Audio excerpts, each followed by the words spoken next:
ವಿರೋಧಿಸಿದ ಕುಟುಂಬದ ವಿರುದ್ಧ ಕ್ರಮಕ್ಕೆ ಆಗ್ರಹ, ಪೊಲೀಸರಿಗೆ ವಿಜಯ್ ಕುಮಾರ್ ಖಡಕ್ ಎಚ್ಚರಿಕೆ. ನಮಸ್ಕಾರ, ನಾನು ಮದುವೆ ಇಲಾಖೆ. ತಾವು ನೋಡುತ್ತಿರುವುದು MTV ನ್ಯೂಸ್ ಕನ್ನಡ. ಅಂತರ್ಜಾತೀಯ ಪ್ರೀತಿಯ ಪ್ರಕರಣಕ್ಕೆ ಹೊಸ ತಿರುವು. ಜಾತಿ ಆಧಾರಿತವಾಗಿ ಮದುವೆ ನಿರಾಕರಿಸಿದ ಆರೋಪದ ಹಿನ್ನೆಲೆಯಲ್ಲಿ ಪೊಲೀಸ್ ಇಲಾಖೆಯ ವಿರುದ್ಧ ಬಹುಜನ ಸಮಾಜ ಸಂಘಟನೆ ಆಕ್ರೋಶ ವ್ಯಕ್ತಪಡಿಸಿದೆ.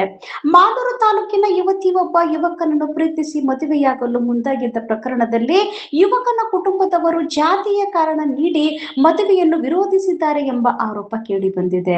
ವಿಷಯ ತಿಳಿದು ಯುವತಿಯ ಕುಟುಂಬದವರು ಯುವಕನ ಕುಟುಂಬದವರನ್ನು ಸಂಪರ್ಕಿಸಿ ಮದುವೆ ಮಾಡಿಸುವ ಕುರಿತು ಮಾತುಕತೆ ನಡೆಸಿದ ಸಂದರ್ಭದಲ್ಲಿ ಯುವಕನ ತಂದೆ, ತಾಯಿ, ಚಿಕ್ಕಪ್ಪ, ಚಿಕ್ಕಮ್ಮ ಸೇರಿದಂತೆ ಕುಟುಂಬದವರು ಜಾತಿಯ ಕಾರಣಕ್ಕೆ ಈ ಮನೆಯಲ್ಲಿ ಸೊಸೆಯಾಗಿ ಸ್ವೀಕರಿಸುವುದಿಲ್ಲ, ನಾವು ವಿಷ ತಂದು ಸಾಯುತ್ತೇವೆ, ಆದರೆ ಇಂಥ ಹೊಲಿಯ ಜಾತಿಯ ಹುಡುಗಿಯನ್ನ ಸೊಸೆ ಎಂದು ಯಾವತ್ತೂ ಸ್ವೀಕರಿಸುವುದಿಲ್ಲ ಎಂದು ಹೇಳಿರುವುದಾಗಿ ಆರೋಪಿಸಲಾಗಿದೆ.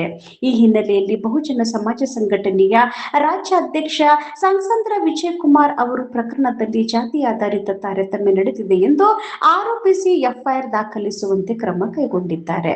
ಆದರೆ FIR ದಾಖಲಾದ ಬಳಿಕವೂ ಜಾತಿ ಆಧಾರಿತವಾಗಿ ಮದುವೆಗೆ ವಿರೋಧ ವ್ಯಕ್ತಪಡಿಸಿದ ಆರೋಪ ಎದುರಿಸುತ್ತಿರುವ ಕುಟುಂಬದ ಸದಸ್ಯರನ್ನು ಪೊಲೀಸರು ಏಕೆ ಬಂಧಿಸಿಲ್ಲ ಎಂಬ ಪ್ರಶ್ನೆಯನ್ನು ವಿಜಯ್ ಕುಮಾರ್ ಅವರು ಎತ್ತಿದ್ದಾರೆ. ಈಗಾಗಲೇ PCR ಅತ್ಯಾಚಾರ ಪ್ರಕರಣದಲ್ಲಿ ಹಾಗೂ ಲೈಂಗಿಕ ಸಂಬಂಧಕ್ಕೆ ಸಂಬಂಧಿಸಿದ ಆರೋಪದ ಪ್ರಕರಣದಲ್ಲಿ ವ್ಯಕ್ತಿಯೊಬ್ಬರನ್ನು ಬಂಧಿಸಲಾಗಿದೆ. ಆದರೆ ಮದುವೆ ಮಾಡಿಕೊಳ್ಳಲು ಜಾತಿಯ ಕಾರಣ ನೀಡಿ ತಡೆಯುವ ಹೇಳಿಕೆ ನೀಡಿದವರ ವಿರುದ್ಧ ಏಕೆ ಕ್ರಮ ಕೈಗೊಂಡಿಲ್ಲ ಎಂದು ಅವರು ಪೊಲೀಸ್ ಅಧಿಕಾರಿಗಳನ್ನು ಪ್ರಶ್ನಿಸಿದ್ದಾರೆ. FIR ದಾಖಲಾಗಿ 24 ಗಂಟೆಯೊಳಗೆ ಜಾತಿ ತಾರತಮ್ಯ ಮಾಡಿದ ಆರೋಪ ಎದುರಿಸುತ್ತಿರುವವರನ್ನು ಬಂಧಿಸಿದ್ದರೆ ಅವರ ಮನೆ ಎದುರು ಉಗ್ರ ಹೋರಾಟ ನಡೆಸಲಾಗುವುದು ಎಂದು ವಿಜಯ್ ಕುಮಾರ್ ಅವರು ಪೊಲೀಸರಿಗೆ ಖಡಕ್ ಎಚ್ಚರಿಕೆ ನೀಡಿದ್ದಾರೆ. ಇದೇ ವೇಳೆ ಸಖಿ ಕೇಂದ್ರ, ತಾಯಿ ಕೇಂದ್ರ ಹಾಗೂ ಮಹಿಳಾ ಮತ್ತು ಮಕ್ಕಳ ಅಭಿವೃದ್ಧಿ ಇಲಾಖೆಯಡಿ ಬರುವ ಸೌಲಭ್ಯಗಳ ಬಗ್ಗೆಯೂ ಅವರು ಗಂಭೀರ ಪ್ರಶ್ನೆ ಎತ್ತಿದ್ದಾರೆ. ಸಂಬಂಧಪಟ್ಟ ಕೇಂದ್ರಕ್ಕೆ ಬಂದವರಿಗೆ ಸರ್ಕಾರದಿಂದ ದೊರೆಯಬೇಕಾದ ಊಟ ಮತ್ತು ವಸತಿ ಸೌಲಭ್ಯಗಳು ಸಮರ್ಪಕವಾಗಿ ಸಿಗುತ್ತಿಲ್ಲ, ಕುಟುಂಬದವರೇ ಊಟ ತೆಗೆದುಕೊಂಡು ಬರುವ ಪರಿಸ್ಥಿತಿ ನಿರ್ಮಾಣವಾಗಿದೆ ಎಂಬ ಆರೋಪ ಮಾಡಿರುವ ಅವರು ಸರ್ಕಾರದಿಂದ ಸಿಗಬೇಕಾದ ಸೌಲಭ್ಯಗಳು ಏಕೆ ನೀಡಲಾಗುತ್ತಿಲ್ಲ ಎಂದು ಪ್ರಶ್ನಿಸಿದ್ದಾರೆ. ಈ ಕುರಿತು ಸಂಬಂಧಪಟ್ಟ DD ಹಾಗೂ ಜಿಲ್ಲಾಧಿಕಾರಿಗಳಿಗೂ ವಿಜಯ್ ಕುಮಾರ್ ಅವರು ಖಡಕ್ ಎಚ್ಚರಿಕೆ ನೀಡಿದ್ದಾರೆ. ನಾಳೆಯಿಂದಲೇ ಊಟ ಮತ್ತು ವಸತಿ ವ್ಯವಸ್ಥೆ ಮಾಡಿಕೊಡದಿದ್ದರೆ ಸಂಬಂಧಪಟ್ಟ ಅಧಿಕಾರಿಗಳು ಹಾಗೂ ಜಿಲ್ಲಾಧಿಕಾರಿಗಳ ವಿರುದ್ಧವೂ ಮುಂದಿನ ದಿನಗಳಲ್ಲಿ ಸಂಘಟನೆಯ ವತಿಯಿಂದ ಉಗ್ರ ಹೋರಾಟ ನಡೆಸಲಾಗುವುದು ಎಂದು ಅವರು ಎಚ್ಚರಿಸಿದ್ದಾರೆ. ವರದಿ ಮಾಧವಿ ಇಲಾಖೆ. ನಿರಂತರ ಇತರ ಸುದ್ದಿ ಹಾಗೂ ಜಾಹೀರಾತುಗಳಿಗಾಗಿ MTV ಕನ್ನಡ ನ್ಯೂಸ್ ಅನ್ನ ಲೈಕ್, ಶೇರ್ ಮತ್ತು ಸಬ್ಸ್ಕ್ರೈಬ್ ಮಾಡಿ. ಧನ್ಯವಾದಗಳು. ಆತ್ಮೀಯ ಮಾಧ್ಯಮ ಮಿತ್ರರೇ, ಏನಿವತ್ತು ಒಂದು ನೊಂದ ಮಹಿಳೆಯ ಪರವಾಗಿ ಬಹುಜನ ಸಂಘಟನೆಗಳ ಒಕ್ಕೂಟದ ಸಂಸ್ಥಾಪಕ ರಾಜ್ಯಾಧ್ಯಕ್ಷರಾದ ಡಾಕ್ಟರ್ ಸಂಸಂದ್ರ ವಿಜಯ್ ಕುಮಾರ್ ಆದ ನಾನು ಮಾತಾಡ್ತಾ ಇದ್ದೀನಿ. ನಾನು ಕೋಲಾರ ಜಿಲ್ಲೆಯ ಜೀವಿಕಾ ಜಿಲ್ಲಾ ಜಾಗೃತಿ ಸಮಿತಿ ಮೆಂಬರ್ ಸಹ. ವಿಚಾರ ಏನು ಅಂತಂದರೆ, ಮಾಲೂರು ತಾಲೂಕಿನ ಒಂದು ಹೆಣ್ಣು ಮಗು ಅಂತರ್ ಜಾತಿಯ ಹುಡುಗನ ಒಂದು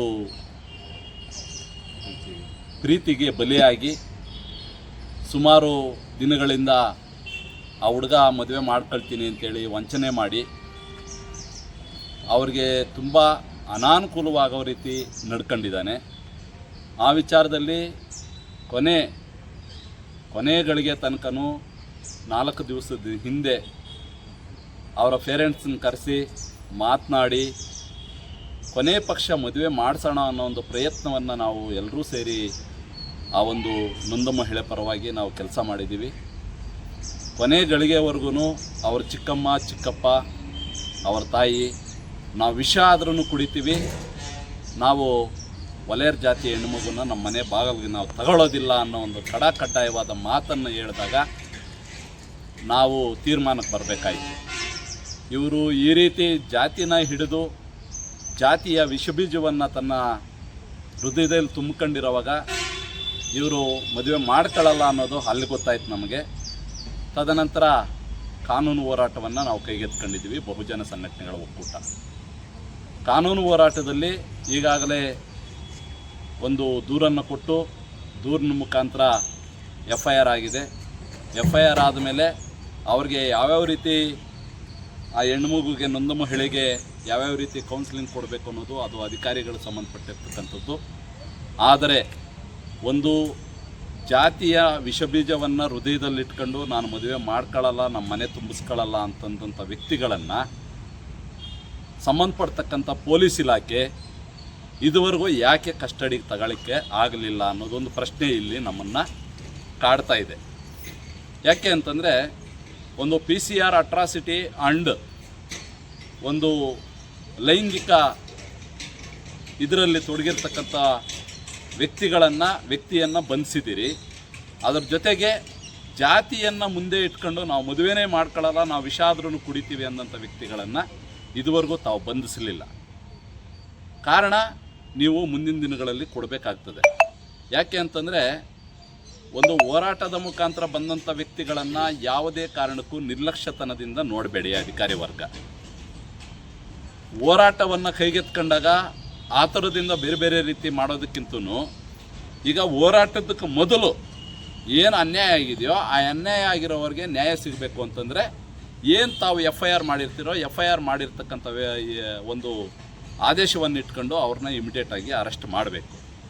ಅರೆಸ್ಟ್ ಮಾಡಲಿಲ್ಲ, ಪೊಲೀಸ್ ಇಲಾಖೆ ವಿರುದ್ಧವಾಗಿ ಏನಿವತ್ತು ಪರಿಶಿಷ್ಟ ಜಾತಿ ಪರಿಶಿಷ್ಟ ಪಂಗಡಗಳಿಗೆ ಒಂದು ನಾಗರಿಕ ಹಕ್ಕು ಜಾರಿ ನಿರ್ದೇಶನಾಲಯ ಅಂತೇಳಿ ಇವತ್ತು ಸಪ್ರೇಟ್ ಇಲಾಖೆ ಕೊಟ್ಟಿದೆ. ಆ ಇಲಾಖೆ ದಯವಿಟ್ಟು ಎಚ್ಚೆತ್ಕೊಳ್ಳಿ.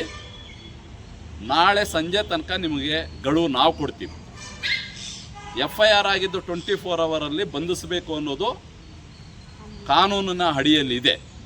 ಹಂಗಿರಬೇಕಾದ್ರೆ ಅವರು ಇನ್ಸ್ಟಾಗ್ರಾಮ್ಗಳಲ್ಲಿ ಫೋಟೋಸ್ ಮಾಡಿ ಡ್ಯಾನ್ಸ್ ಮಾಡಿ ನಾವು ಸಾಮಾಜಿಕ ಜಾಲತಾಣಗಳಲ್ಲಿ ಅವರ ಡ್ಯಾನ್ಸ್ಗಳನ್ನು ಬಿಟ್ಟು ಅವರು ಮೆರಿತಾ ಇರ್ತಕ್ಕಂಥ ಸಂದರ್ಭದಲ್ಲಿ FIR ಮಾಡಿ ಅವ್ರನ್ನ ಬಂಧಿಸದೇ ಇರ್ತಕ್ಕಂಥದ್ದು ನಿಮ್ಮದು ಅಷ್ಟೇ ತಪ್ಪು ಕಾಣಿಸ್ತಾ ಇದೆ ಇಲ್ಲಿ ನಮಗೆ. ಯಾಕೆಂದರೆ ಅವರೊಂದು ಕಡೆ ಖುಷಿ ಕೊಡ್ತಾ ಇದ್ದಾರೆ, ನೀವೊಂದು ಕಡೆ ನೋವುಂಟು ಮಾಡ್ತಾ ಇದ್ದೀರಿ. ಮಧ್ಯದಲ್ಲಿ ಬಲಿಪಶುಗಳಾಗಿರೋದು ಯಾರು ನೊಂದಿದ್ದಾರೋ ಅವರು. ಅದಕ್ಕೆ ಕಾರಣಕರ್ತರು ಪೊಲೀಸ್ ಇಲಾಖೆನೇ ಆಗ್ತೀರಿ. ಆದ್ದರಿಂದ ದಯವಿಟ್ಟು ಕೂಡಲೇ ನಾಗರಿಕ ಹಕ್ಕು ಜಾರಿ ನಿರ್ದೇಶನಾಲಯದ ಅಧಿಕಾರಿಗಳು DYSP ಅಧಿಕಾರಿ ಕೂಡಲೇ ಅವ್ರನ್ನ ಬಂಧಿಸಬೇಕು, ಉಳಿದವ್ರನ್ನೂ ಬಂಧಿಸಬೇಕು. ಬಂಧಿಸಿ ತಮ್ಮ ಕಸ್ಟಡಿಗೆ ತಂದು ನೀವು ಅರೆಸ್ಟ್ ಮಾಡಲಿಲ್ಲ ಅಂದಿದ್ದ ಪಕ್ಷದಲ್ಲಿ ನಾವು ಏನು ಆ ವ್ಯಕ್ತಿಗಳಿದ್ದಾರೋ ಆ ಒಂದು ಕೃತ್ಯಕ್ಕೆ ಒಳಗಾಗಿರ್ತಕ್ಕಂಥ ಕುಟುಂಬದ ವ್ಯಕ್ತಿಗಳ ಮನೆ ಮುಂದುಗಡೆ ನಾವು ಹೋರಾಟವನ್ನು ಹಮ್ಮಿಕೊಳ್ಳಲಿಕ್ಕೆ ತೀರ್ಮಾನವನ್ನು ಮಾಡಬೇಕಾಗ್ತದೆ. ಹಂಗಾಗಿ ಅದಕ್ಕೆ ಆಸ್ಪದ ಕೊಡ್ದಂಗೆ ತಾವು ದಯವಿಟ್ಟು ಬಂಧಿಸಬೇಕು ಅಂತ ಹೇಳ್ಬಿಟ್ಟು ಕೂಡ ಈ ಸಂದರ್ಭದಲ್ಲಿ ಹೇಳ್ತಾ ಇದ್ದೀವಿ. ಅದರ ಜೊತೆಗೆ ಏನಿವತ್ತು ನೊಂದಿರ್ತಕ್ಕಂಥ ಒಂದು ಮಹಿಳೆಯನ್ನು ಒಂದು ಸಖಿ ಕೇಂದ್ರನ ಒಂದು ಸ್ವಾಂತಾನ ಕೇಂದ್ರಕ್ಕೆ ಕಳಿಸ್ಕೊಡ್ತಾರೆ ಅಂತಂದರೆ ಸುಮಾರು 8 ವರ್ಷ ಆಗಿದೆ ಒಂದು ಸಖಿ ಕೇಂದ್ರ ಓಪನ್ ಆಗಿ ಅಂತೇಳಿ. 8 ವರ್ಷದಿಂದ ಸಂಬಂಧಪಡ್ತಕ್ಕಂಥ ಮಹಿಳಾ ಮತ್ತು ಮಕ್ಕಳ ಕಲ್ಯಾಣ ಇಲಾಖೆ DDOರ್ಗಿದು ತಮಗೆ ಕೇಂದ್ರ ಸರ್ಕಾರದ ಯೋಜನೆ ಇದು. ಸಖಿ ಕೇಂದ್ರ ಅಂತಂದರೆ ಕೇಂದ್ರ ಸರ್ಕಾರದ ಯೋಜನೆ. ಕೇಂದ್ರ ಸರ್ಕಾರದ ಯೋಜನೆ ಅಡಿಯಲ್ಲಿ ತಾವು ಇಷ್ಟು ಜನನ ಅಂತೇಳಿ ಅಧಿಕಾರಿ ವರ್ಗವನ್ನು ಒಂದು ಗುತ್ತಿಗೆ ಆಧಾರದ ಮೇಲೇನೋ ಇಲ್ಲ ಅಂತಂದರೆ ಗೌರವಧನದ ಆಧಾರದ ಮೇಲೇನೋ ಇಲ್ಲ ಹೊರಗುತ್ತಿಗೆಯಲ್ಲನೋ ಏನೋ ತಗೊಂಡಿರ್ತೀರಿ. ನೀವು ತಗೊಂಡಿರ್ತಕ್ಕಂಥದ್ದು ಒಂದು ಕಡೆ ಇರಲಿ. ಆ ನೊಂದು ಬಂದಂಥ ಒಂದು ಬಾಲನ್ಯಾಯ ಇದರಲ್ಲಿ ಬಂದಿರ್ಬೋದು, ಇಲ್ಲ ಸಖಿ ಇದರಲ್ಲಿ ಬಂದಿರ್ಬೋದು. ಬೇರೆ ಬೇರೆ ರೀತಿ ನೊಂದು ಬಂದವರಿಗೆ ಇಲ್ಲಿ ಊಟದ ಆಶ್ರಯ ಇಲ್ಲ ಅಂತಂದರೆ ನೀವೇನು ಮಾಡ್ತಾ ಇದ್ದೀರಿ? ಒಂದು ಜಿಲ್ಲಾ ಮಟ್ಟದ ಅಧಿಕಾರಿಯಾಗಿ ಮಾನ್ಯ ಜಿಲ್ಲಾಧಿಕಾರಿಗಳು ಕೂಡ ಈ ಕಡೆ ಗಮನ ಕೊಡಬೇಕಾಗ್ತದೆ. ಒಂದು ಸಖಿ ಕೇಂದ್ರ 8 ವರ್ಷ ಆಗಿದೆ. 8 ವರ್ಷ ಆದಂಥ ಒಂದು ದಿನಗಳಲ್ಲಿ ಒಂದು ದಿವಸನೂ ಸಹ ಬಂದಂಥವರಿಗೆ ತನ್ನ ಸಖಿ ಕೇಂದ್ರದಲ್ಲಿ ಅಡುಗೆ ಮಾಡಿ ಊಟ ಬಡಿಸ್ತಾ ಇಲ್ಲ ಅಂತಂದರೆ ಬಂದಂಥವರು ಅವರ ಪೇರೆಂಟ್ಸೇ ಊಟ ತಗೊಂಡೋಗಿ ಕೊಡಬೇಕು. ನೊಂದವರಿಗೆ ಪೇರೆಂಟ್ಸ್ ಇಲ್ಲ ಅಂತಂದರೆ ಊಟ ಇಲ್ಲ. ಇದು ಯಾವ ನ್ಯಾಯ ಇದು? ಅಲ್ಲಿ ನೀವು ಏನು ಮಾಡ್ತಾ ಇದ್ದೀರಿ? ಜಿಲ್ಲಾ ಮಟ್ಟದ DDನೂ ಏನು ಮಾಡ್ತಾ ಇದ್ದೀರಿ? ಜಿಲ್ಲಾ ಮಟ್ಟದ ಜಿಲ್ಲಾಧಿಕಾರಿಯೂ ಸಹ ಈ ಕಡೆ ಗಮನ ಹರಿಸಬೇಕಾಗಿದೆ. ಯಾಕೆಂದರೆ ಪ್ರತಿ ತಿಂಗಳು ಸಖಿ ಕೇಂದ್ರದ್ದು ಮತ್ತು ಬಾಲನ್ಯಾಯ ಮಂಡಳಿದು ಮತ್ತು ಚೈಲ್ಡ್ ಲೇಬರ್ಸ್ದು ಮತ್ತು ಬಾಂಡೆಡ್ ಲೇಬರ್ಸ್ದು ನೀವು ಜಾಗೃತಿ ಸಮಿತಿ ಕಮಿಟಿಗಳು ಮಾಡ್ಕೊಂಡಿದ್ದೀರಿ. ಜಾಗೃತಿ ಸಮಿತಿ ಮೆಂಬರಾಗಿ ನಾವು ಇದ್ದೀವಿ. ಇವತ್ತು ಇಷ್ಟೆಲ್ಲ ಒಂದು ಅನಾಹುತಗಳು ನಮ್ಮ ಕಿವಿಗೆ ಬೀಳ್ತಾ ಇದ್ದಾವೆ ಅಂತಂದರೆ ಅವ್ರಿಗೆ ಊಟ ಇಲ್ಲದೆ 3 ದಿನದಿಂದ ಸಾಯ್ತಾ ಇದ್ದಾರೆ ಅಂತಂದರೆ ಸಂಬಂಧಪಡ್ತಕ್ಕಂಥ ಡಿ ಡಿ ಅವರು ತಾವೇನು ಮಾಡ್ತಾ ಇದ್ದೀರಿ, ಮಹಿಳಾ ಮತ್ತು ಮಕ್ಕಳ ಕಲ್ಯಾಣ ಇಲಾಖೆ, ಇದಕ್ಕೆ ತಾವು ಉತ್ತರ ಕೊಡಬೇಕಾಗುತ್ತೆ. ಯಾಕೆ ಅಂತಂದರೆ ಒಂದು ನಿರ್ಭಯ ಫಂಡ್ ಅಂತೇಳಿ ಕೇಂದ್ರ ಸರ್ಕಾರದ ಅನುದಾನ ಇದೆ. ನಿರ್ಭಯ ಫಂಡನ್ನು ನೀವು ಏನೇನಕ್ಕೆ ಉಪಯೋಗಿಸಿದ್ದೀರಿ, ಎಷ್ಟು ಊಟ ಕೊಟ್ಟಿದ್ದೀರಿ, ಎಷ್ಟು ಚಾಪೆ ಬೆಡ್ಶೀಟ್ ತಗೊಟ್ಟಿದ್ದೀರಿ, ಎಷ್ಟೆಷ್ಟು ಏನೇನು ಮಾಡಿದ್ದೀರಿ, ಎಲ್ಲದಕ್ಕೂ ಉತ್ತರ ಕೊಡಬೇಕಾಗ್ತದೆ. ಸಂಬಂಧಪಡ್ತಕ್ಕಂಥ ಡಿ ಡಿಗೆ ಇದು ನಾನು ಹೇಳ್ತಾ ಇದ್ದೀನಿ.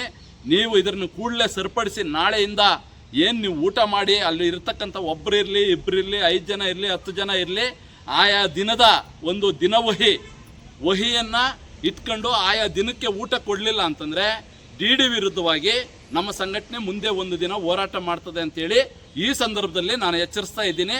ಆ ಎಚ್ಚರಿಕೆ ಮುಖಾಂತರ ನೀವು ನಾಳೆಯಿಂದ ಊಟ ಕೊಡ್ತಕ್ಕಂಥ ಕೆಲಸ ಆಗಬೇಕು. ನಾಳೆಯಿಂದನೂ ಊಟ ಕೊಡಲಿಲ್ಲ ಅಂತೇಳಿ ಕೇಳಿ ಬಂತು ಅಂತಂದರೆ ಈ ಎಲ್ಲ ಅನಾಹುತಗಳಿಗೂ 8 ವರ್ಷದಿಂದ ನೀವು ಏನೇನು ಮಾಡ್ಕೊಂಬಂದಿದ್ದೀರಿ ಸಖಿ ಕೇಂದ್ರದಲ್ಲಿ ಎಲ್ಲದಕ್ಕೂ ತಲೆದಂಡ ನೀವು ವಹಿಸ್ಕೊಳ್ಬೇಕಾಗ್ತದೆ. ಆದ್ದರಿಂದ ಇದು ಖಂಡಿತವಾಗಿ ಹೇಳ್ತಾ ಇದ್ದೀವಿ, ನಾಳೆಯಿಂದ ಊಟ ಕೊಡ್ತಕ್ಕಂಥ ಒಂದು ವ್ಯವಸ್ಥೆ ಮತ್ತು ಇಲ್ಲಿ ಆಗಿರ್ತಕ್ಕಂಥ ಒಂದು ಬೇರೆ ಬೇರೆ ರೀತಿಯ ಅನಾಹುತಗಳನ್ನು ಕೂಡಲೇ ಸರಿಪಡಿಸಿ ನಾಳೆಯಿಂದ ಇದು ಸಖಿ ಕೇಂದ್ರ, ತಾಯಿ ಕೇಂದ್ರ ಅನ್ನೋದನ್ನು ಮಾರ್ಪಾಡು ಮಾಡಬೇಕು ಅಂತೇಳಿ ಈ ಸಂದೇಶದ ಮುಖಾಂತರ ನಿಮಗೆ ವಿಚಾರವನ್ನು ಮುಟ್ಟಿಸ್ತಾ ಇದ್ದೀನಿ. ಇದನ್ನು ಗಮನ ಹರಿಸಿ ತಾವೇನಾದ್ರೂ ಸರಿಪಡಿಸಲಿಲ್ಲ ಅಂದಿದ್ದ ಪಕ್ಷದಲ್ಲಿ ನಿಮ್ಮ ವಿರುದ್ಧವಾಗಿ ನಾವು ಹೋರಾಟವನ್ನು ಹಮ್ಮಿಕೊಳ್ತೀವಿ. ಜೈ ಭೀಮ್, ಜೈ ಕರ್ನಾಟಕ, ಜೈ ಪ್ರಬುದ್ಧ ಭಾರತ.